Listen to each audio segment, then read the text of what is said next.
এ পর্যায়ে প্রবাস সংবাদ।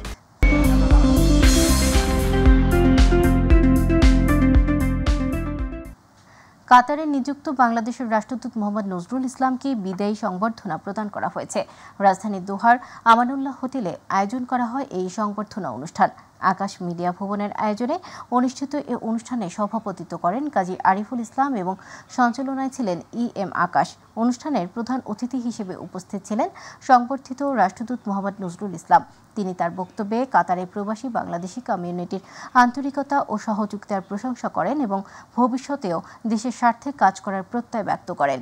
অনুষ্ঠানে কমিউনিটির পক্ষে শুভেচ্ছা বক্তব্য রাখেন বিশিষ্ট কমিউনিটি নেতা জাকির হোসেন বাবু, হাসান আহমেদ এবং ইঞ্জিনিয়ার জাহাঙ্গীর আলম। সার্বিক তত্ত্বাবধানে ছিলেন অর্গানাইজিং সেক্রেটারি বাহাবুদ চৌধুরী ও সাগর ইসমাইল। অনুষ্ঠানে কাতার প্রবাসী বাংলাদেশিদের উষ্ণ উপস্থিতি ও ভালোবাসা ছিল লক্ষণীয়, যা বিদায়ী রাষ্ট্রদূতের প্রতি প্রবাসীদের গভীর শ্রদ্ধা ও কৃতজ্ঞতার প্রতিচ্ছবি।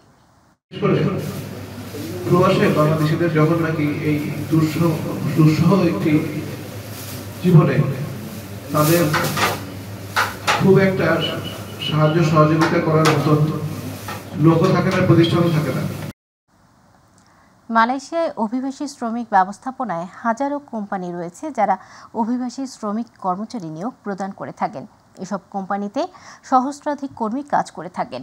এসব কর্মী পরিচালনা করতে প্রয়োজনীয় লোকবল সহ মোটা অঙ্কের অর্থ ব্যয় হয়। প্রতিনিধি আশরাফুল মামুন জানান, মালয়েশিয়াতে এই প্রথম এক বাংলাদেশি উদ্যোক্তা তৈরি করেছেন সময়োপযোগী অভিবাসী কর্মী ব্যবস্থাপনা ও পরিচালনার ডিজিটাল সফটওয়্যার। মূলত এটি update accounting, inventory management tools, মানব সম্পদ ব্যবস্থাপনায় যুগোপযোগী। এই সফটওয়্যারটি বাজারে এনেছে JBD ERP সলিউশন। এটি বাংলা, ইংরেজি ও মালয় ভাষায় অপারেটিং করা যায়।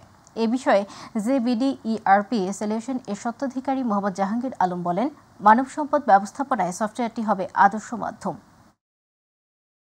আমাদের সফটওয়্যারের সহজ হচ্ছে, আপনার যতগুলো প্রতিষ্ঠান থাকুক না কেন, একটা সফটওয়্যারের মাধ্যমে আপনি হিসাবগুলো করতে পারবেন। প্রফিট এবং লস, আপনার কতজন ওয়ার্কার কাজ করে, তার বেতন কত, সে কোন টাইমে ডিউটিতে আসছে, সবগুলো আমরা অ্যাপসের মাধ্যমে আপনাকে নিয়ন্ত্রণ দিয়ে দেবো। এক কথা চলে, এক চাপেই আপনার সব নিয়ন্ত্রণ নিতে পারবেন। যাদের সফটওয়্যার প্রয়োজন তারা আমাদের সাথে যোগাযোগ করতে পারেন।